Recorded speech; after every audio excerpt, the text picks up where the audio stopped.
Sharath here back again. So this week we'll be having a Q&A session with ChatGPT about the most pressing five issues about the last week. Um, yeah, I'm doing this because I don't want to be rambling about things that people don't care about. So yeah, let's dive right into it. What is the recent way of campus protests say about the balance between free speech and institutional control in universities? It doesn't matter if the protests are informed or uninformed. Uh, in a free society, people should be able to have an intellectual conversation about these things. Even if you don't like protest, you should be able to have an outlet like a controlled debate environment where people discuss about these things. If you don't allow, a dialogue to happen, this dialectic mode of things will change into a real world, and the suppressed anger will dwell into the streets, and that is not good for anyone. So I would prefer people that are on the free speech and let people have an open conversation, even a protest. Doesn't matter if they are informed or uninformed, we shouldn't suppress speech because it backfires. So that's my take on it. Should the governments have a role in regulating AI development, or should innovation be left entirely to the market forces? Innovation is kind of like a play thing. So you play with certain elements of it. You try and try and try and fail. Suddenly one day succeed. That's how science works. That's how innovation works, and you should be able to have that freedom. But at the same time, they shouldn't, trample on other people's rights. Let's say uh, property rights or intellectual property rights. People should be conscious of what they're using and how they're using it. So you should not collect data for one thing and use it for some other thing.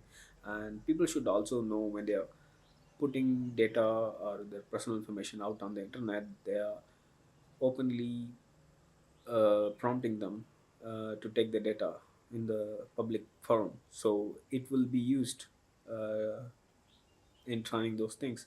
So people should also be aware of these things, and government, at the maximum, they should ensure that these intellectual property rights are protected. So I don't think government should do any other thing, any more things beyond this thing. So that's my take on it. With inflation still in concern in many countries, are central banks helping or hurting with their current policies? So the central banks have mandates like, say, price stability and maximum employment.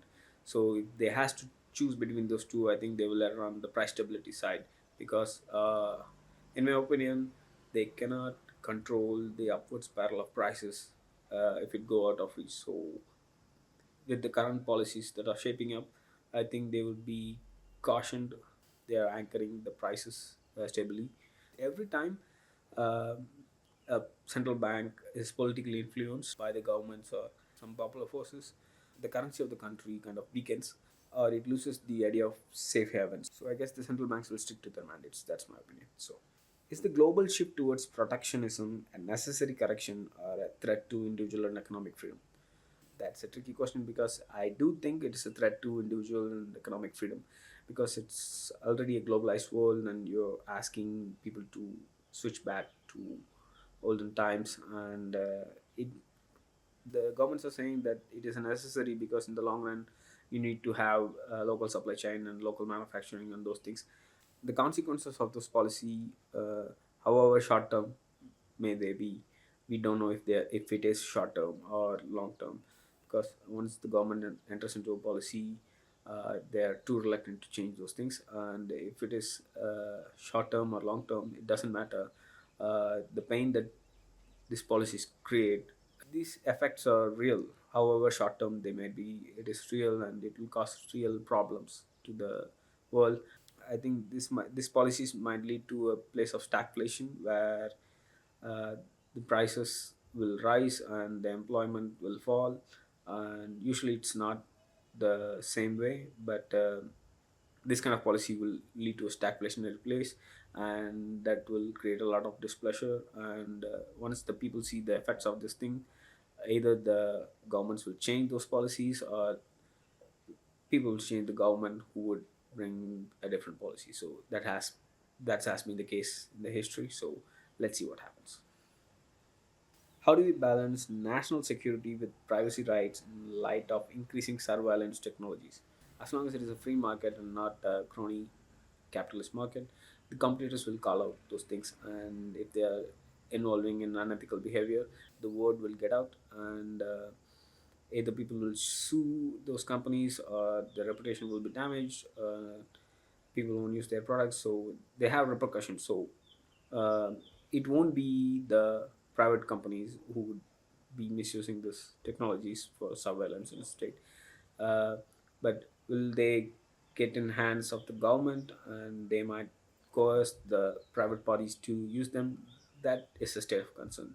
The solution for balancing national security and privacy rights is asking the companies to be transparent about what they're collecting the data and what they're using for, and allowing the users to have an opt-in and opt-out option, so they cannot give their data to either the local or foreign companies, so as per se.